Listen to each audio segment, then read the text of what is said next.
नबी फरमाते सलासा, बड़ी अच्छी हदीस याद आने लगी। बात, माशाअल्लाह, सुभान अल्लाह, बहुत आका फरमाते सलासा ला यक़बलुल्लाहु अज़्ज़ व जल सर्फ़न वला अदला आक़ु व मन्नान व मुकद्दिबुम बिक़द्र। नबी फरमाते हैं 3 तरह के लोग ऐसे हैं जिनकी कोई इबादत कबूल नहीं। अल्लाहु अकबर। कितनी तरह के बोलो? 3 तरह के। 3 किस्म के लोग ऐसे हैं जिनकी नमाज कबूल नहीं, रोजे कबूल नहीं, ज़कात कबूल नहीं, हज कबूल नहीं, जलसा कबूल नहीं, तकरीर कबूल नहीं, नात कबूल नहीं, निजामत कबूल नहीं, नारा कबूल नहीं, कोई इबादत काबिल कबूल नहीं। ला यक़बलुल्लाह,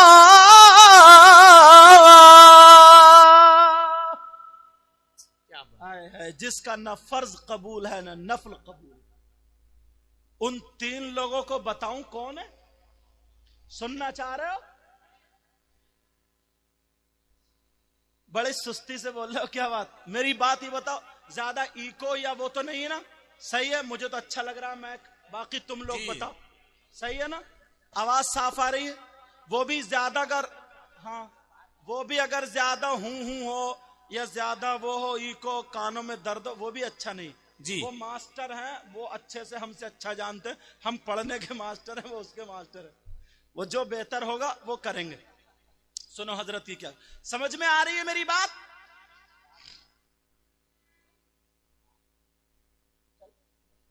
वैसे जैसे हजरत बोले, हाँ मेरी, हाँ मेरी तरह तवज्जो है, सही बात, हाँ सही। नबी फरमाते सलासा 3 किस्म के लोग ऐसे। नंबर 1, लिखो दिल की डायरी पे जी, कहीं अगर आप में से अगर ऐसा हो तो अभी इसी जलसे में तौबा करके जाए।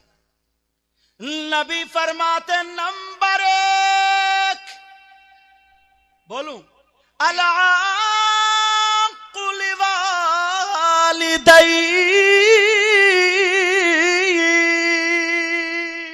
अल्लाह। अच्छा, इन लोगों में मर्दों में औरतें भी शामिल हैं, समझे? सलासा जो लफ्ज है इसमें औरतें भी शामिल हैं, मतलब 3 किस्म के लोग जो मैं बोल रहा हूं इसमें औरतें भी शामिल हैं जी।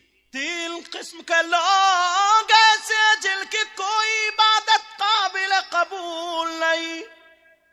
अरे कौन सा ऐसा जुर्म, कौन सी ऐसी खता? नंबर 1, अल-आक़ु लिवालिदैहि, माँ बाप का नाफरमान।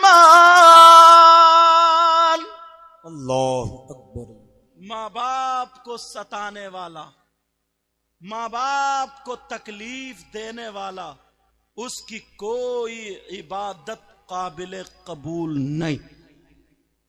कुरान में है, वक़ज़ा रब्बुका अल्ला तअबुदू इल्ला इय्याह व बिल वालिदैनि इहसाना इम्मा यबलुगन्न इंदकल किबर अहदुहुमा औ किलाहुमा फला तकुल लहुमा उफ वला तनहरहुमा वकुल लहुमा कौलन करीमा। सबसे आसान लफ्ज बोलते ना, ये काम ने उफ़ बोल देते ना, उफ़ उफ़। कुरान ने इस पे भी पाबंदी लगा दी है, इससे आसान अरबी में और कोई लफ्ज है ही नहीं। जब मैं केरला में पढ़ता था अरबी अदब, तो मैंने वहां पूछा तो, और लिसानुल अरब जब देखी तो इससे ज्यादा आसान कोई लफ्ज है ही नहीं डांटने के माना में। मतलब मां बाप से उफ तक मत कहो। लेकिन एक चीज यहां समझा दूं, मसला जी। क्योंकि ये फिका का मामला। सुनो जी, क्या बात। माँ बाप का नाफरमान उसकी कोई इबादत कबूल नहीं, लेकिन इताअत करना जरूरी है ना। इताअत है तभी तो फर्माबरदारी हो रही है। इताअत मोहब्बत इसकी हद है जी, और इबादत क्या बात। क्या है बोलो, इसकी हद है। मिसाल के तौर पर ईशा में 2 रकात नमाज फर्ज है या 4? बोलो, अरे बोलो ना। अरे ये तो उंगली दिखा ईशा रहे हैं, तो तब पड़ी बोली दो। होगी, उंगली भी दिखा रहा हूं मैं। उंगली दिखा रहे हैं फिर भी आप खामोश हैं। कितनी रकातें नमाज फर्ज है ईशा में? 4। जोर से बोलो, 4। कितनी बोलो? याद भी हो जाएंगी। हाँ 4। अच्छा ठीक है, 4 रकात नमाज जोहर में भी 4 रकात नमाज फर्ज है, असर में भी 4, मगरिब में 3, फजर में ठीक है 2। अच्छा रकात में अलहम्द शरीफ भी पढ़ी जाती है, सूरत भी मिलाई जाती है, समझे? हाँ हाँ। अच्छा ये लोग इसलिए नहीं बोल रहे यार ईशा में तो 17 रकात 17 है, रकात ये 4 क्यों? मैं फर्ज की बात कर रहा हूं भाई। किसकी बात कर रहा हूं? फर्ज की। फर्ज। ठीक है, अब सुनो, अगर 4 रकात की हमने नियत बांधी और 1 रकात और ज्यादा पढ़ ले, 5 रकात पढ़ के सलाम फेर दे, तो बोलो हमारी नमाज हुई कि नहीं हुई? बोलो नहीं। क्यों? अरे भाई हम कोई गाली थोड़ी दे रहे हैं किसी को, वो तो और ज्यादा इबादत कर रहे हैं। 1 रकात और ज्यादा पढ़ ली, कुरान की भी तिलावत है, रुकू में सुबहान रब्बियल अज़ीम, सजदे में सुबहान रब्बियल आला, ये सब तस्बीहात पढ़ रहे हैं तो ज्यादा सवाब मिलना चाहिए ना कि और ज्यादा पढ़ने से वो 4 भी खत्म। बोलो वो 4 भी, इसलिए हद है। क्या है बोलो? हद है। वो बात अलग है, मसला निकला है। अगर 4 के बाद अगर 6 तक पहुंचा दो, समझे, वो दूसरी चीज है। लेकिन मैं जो आपको बता रहा था हद, क्या बोलो? हद। हद से आप बढ़ो तो खत्म, हद से आप बढ़ो तो वो अब हद तोड़ दी आपने। ऐसे ही मोहब्बत, क्या है बोलो? इमाम हुसैन पाक की मोहब्बत शरीयत मुस्तफा के दायरे में, अल्लाह के वलियों की मोहब्बत शरीयत मुस्तफा के दायरे में। शरीयत मुस्तफा से हट करके अगर कोई मोहब्बत करे, कोई ये कहे कि मैं हुसैन पाक की मोहब्बत में या किसी वली की मोहब्बत में नाचने वाली औरतों को नचाऊंगा, और कोई ये कहे मैं मोहब्बत में ये काम कर रहा हूं, बोलो, तो ये गलत हो जाएगा ना, क्योंकि हद पार कर दी।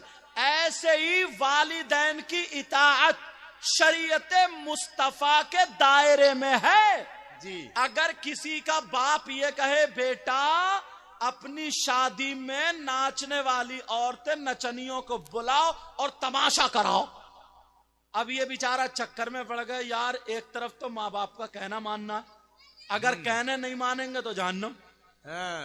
हमें इताअत करनी है, कहना मानना है, और एक तरफ शरीयत के खिलाफ। तो माँ बाप की जो इताअत है, फर्मा बरदारी है, वो शरीयत मुस्तफा के दायरे में है। अगर किसी के माँ बाप शरीयत के खिलाफ अगर किसी काम के करने को कहे तो उसमें इताअत नहीं है जी। समझ में आ रही? अब समझ लो 3 लोग ऐसे हैं, कहीं को ये समझे यार हमने तो माँ बाप की नाफरमानी कर दी, अब तो हमारी कोई इबादत ही कबूल नहीं होगी। वो नाफरमानी उसकी नहीं है, समझे? इताअत का दायरा मैंने बताया। नबी फरमाते सलासा ला यक़बलुल्लाहु अज़्ज़ व जल सरफ़न वला अदला अल-आक़्क़ु लिवालिदैहि। नबी फरमाते हैं नंबर 1 वो जिसकी कोई इबादत कबूल नहीं, वो है जो अपने माँ बाप को सताता है, माँ बाप को तकलीफ देता है, माँ बाप की नाफरमानी करता है, माँ बाप का कहना नहीं मानता। तब तुम्हें आज से क्या सबक मिला बोलो? माँ बाप की इताअत करोगे। मेरी तरफ तवज्जो दो, मुझे लगता है रात ज्यादा हो गई, अब तेजी से इसको मैं बढ़ा दूं। माँ बाप की फर्मा बरदारी करना जी माँ बाप का, सीधे लफ्जों में माँ बाप का कहना मानना। जी क्या करना बोलो? माँ बाप का कहना मानना। नंबर 2 वमन्ना, एहसान करके एहसान जताने वाला, उसकी कोई इबादत काबिल कबूल नहीं। दूसरा व मुकज़्ज़िबुम बिक़द्र, तकदीर को झुटलाने वाला। बस अब मैं समझ रहा हूं तुम ठंडे हो गए, मैं भी यही खत्म करता हूं और फिर इंशाअल्लाह हमारी आपकी जिंदगी रही तो मुलाकात होगी। लेकिन प्यारो, इतना जरूर कह करके जाऊंगा, मेरी बात इतनी ख्याल में रखना, आज के बाद नमाजों की पाबंदी करो, बुराइयों से बचो, अपने घर पे कंट्रोल करो, उलमा की इज्जत करो। जब मैं मिशकात शरीफ पढ़ा रहा था तो ये हदीस सामने आई थी, ला यस्तखिफ़ु बिहक़्क़िहिम इल्ला मुनाफ़िक़ुन बय्यिनुन निफ़ाक़। इसका मतलब यह है कि जो कोई अगर उलमा को कमतर समझता है, हकीर समझता है, नीचा समझता है, शैतान यहाँ पे नीचा समझता है, तो वो खुला हुआ मुनाफिक है। वो क्या बोलो? खुला हुआ मुनाफिक है, खुला हुआ मुनाफिक है। अब शैतान इस जगह पंजा मारता है कि यार मेरी तनख्वाह, मैं तो 50,000 रुपए कमा रहा हूं, इमाम की तनख्वाह 10-15 हजार रुपए है, मैं तो तनख्वाह भी मैं ही देता हूं, मस्जिद में चलती इमाम की है, ऐसा कर तू टांग अड़ा दे। अब इसे शरीयत को तो पता नहीं, मसले का तो पता नहीं, ये तो वही बोलेगा जो इसके दिमाग में आएगी, ये तबीयत से बोलेगा। क्या करेगा बोलो? पैसा है तुम्हारे पास, सब कुछ है, मगर इल्म तो नहीं है ना। इमाम के पास भले पैसा ना हो, अगर वो बोलेगा तो किसकी बोलेगा? या तो रसूल पाक की या खुदाए पाक की। अपने बाप की तो नहीं बोलेगा ना, अपने बाप की। और तुम बोलोगे तो अपनी तबीयत से। अगर कहीं एक आध तुक्का सही लग गया तो लग गया, वो बात अलग है, कहीं लग गया तो लग गया, मगर तुम्हें क्या पता। तो इस लिहाज से शैतान ये कहता, तू ही तनख्वाह दे रहा है, तू ही पाल लिया इस इमाम, अगर ये तेरी चल रही, इसको निकाल, 10 रख लेगा तू तो, और 1-2 हजार रुपए बढ़ा के रख लेगा। नहीं प्यारो, अगर उसको हकीर समझोगे, कमतर समझोगे, नीचा समझोगे, नबी फरमाते ला यस्तखिफ़ु बिहक़्क़िहिम इल्ला मुनाफ़िक़ुन बय्यिनुन निफ़ाक़। वो खुला हुआ मुनाफिक है, मुनाफिक है, मुनाफिक है। और जो मुनाफिक होता है इसे कुरान में ढूंढो, तलाशो। अल्लाह फरमाता है इन्नल मुनाफिकीन फ़िद्दरकिल अस्फ़लि मिनन नार, बेशक मुनाफिकीन जहन्नम के सबसे नीचे वाले तबके में रहेंगे। उस तबके का नाम हाविया है। क्या नाम है बोलो उसका?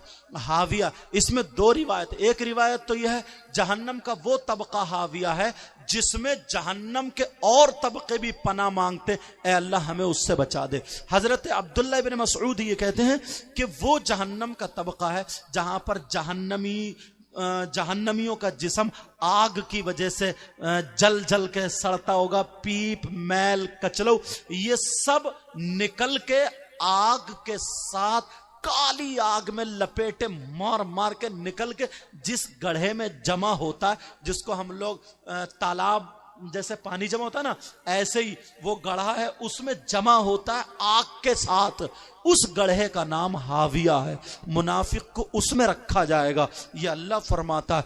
दूसरी जगह कुरान की आयत है इन्नल्लाह जामिउल मुनाफिकीन वल काफिरीन फी जहन्नम जमीआ, बेशक मुनाफिकीन और काफिरीन को जहन्नम में एक जगह इकट्ठा रखा जाएगा। मेरी मालूमात के एतबार से तकरीबन 19-20 आयतें ऐसी हैं जो मुनाफिकीन की सजा के बारे में कुरान पाक में नाजिल हुई हैं। और ये अच्छे उलमा और ज्यादा भी तलाश सकते हैं, ढूंढ सकते हैं। यह जितना जिसका इल्म है, जितने जो ज्यादा गोते मारता है उतने ज्यादा जौहर लाता है निकाल के। बहरहाल प्यारो, कभी भी शरीयत में तबीयत मत मिलाना, कभी भी शरीयत में तबीयत मत मिलाना। अगर कोई ये जहन रखता हो मस्जिद में जाकर के, मदरसे में जाकर के छेड़छाड़, इमाम साहब यूं तू, अगर 2 मिनट ना अगर इमाम को तकरीर करते में निकल गए, कोई उसने कुरान की आयत पढ़ दी, मौके के तहत वो आ गई बात, तशरीह करने में 2 मिनट निकल गए, बस इसका पारा गर्म हो गया, ये लड़ने मरने को तैयार है। इमाम साहब कभी घड़ी को देखेगा तो कभी इमाम को, कहेगा यार ये अजीब इमाम है, इसे टाइम का ही पता नहीं चलता, इसे वक्त का ही। जरा सोचो यार, वो इमाम अपनी बात थोड़ी कर रहा है, कुरान और हदीस की। जितना देर बैठोगे उतना ही ज्यादा सवाब मिलेगा। और अगर मस्जिद में बैठो तुम्हें मौत थोड़ी आ रही है, अगर मान लो मौत आ भी गई तो उससे अच्छी जगह कौन सी होगी यार? मस्जिद से अच्छी जगह कौन सी?